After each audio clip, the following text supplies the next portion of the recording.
Viaspo presenta. Aprende con Viaspo. Curso Ingeniería de Transporte. Continuando con la resolución del examen final del ciclo pasado, la pregunta 3 menciona que en una vía de flujo continuo se obtuvo la relación flujo-densidad que se muestra a continuación en la siguiente imagen. Asimismo, nos muestra la ecuación de flujo versus densidad para desarrollar el ejercicio. La parte A nos pregunta, ¿cuál es el grado de saturación cuando la demanda es 990 vehículos por hora?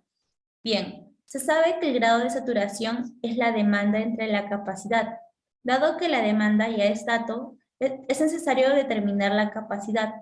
Para ello, se sabe que para este tipo de gráfico donde de flujo versus densidad, la capacidad de la vía se encuentra en este punto máximo o el vértice de la parábola, a la que corresponde la densidad media del embotellamiento, porque este punto, al ser el máximo, es la densidad de embotellamiento.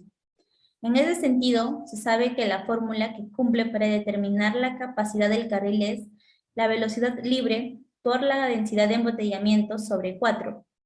Sin embargo, es necesario determinar la velocidad libre y la densidad de embotellamiento.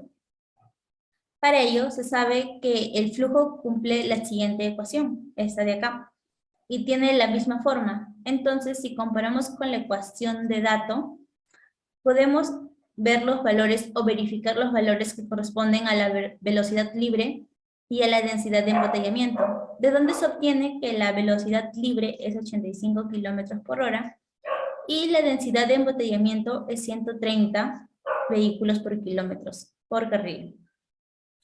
Y reemplazando estos dos valores en este valor de la capacidad, se obtiene que este valor es 2.763 vehículos por hora.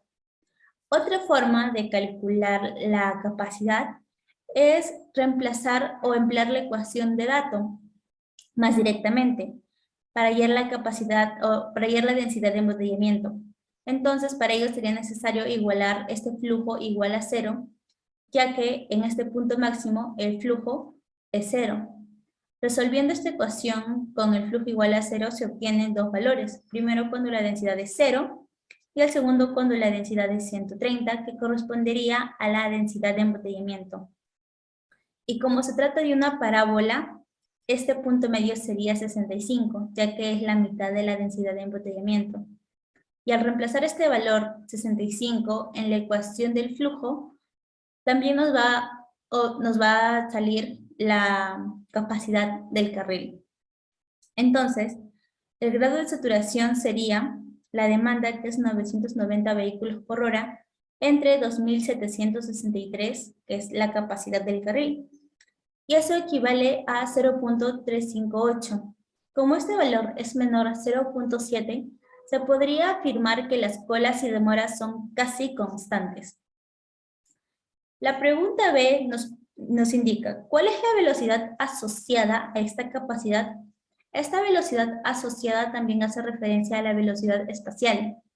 Se sabe que la velocidad espacial cumple con esta fórmula, que es la velocidad libre por 1 menos la densidad sobre la densidad de embotellamiento.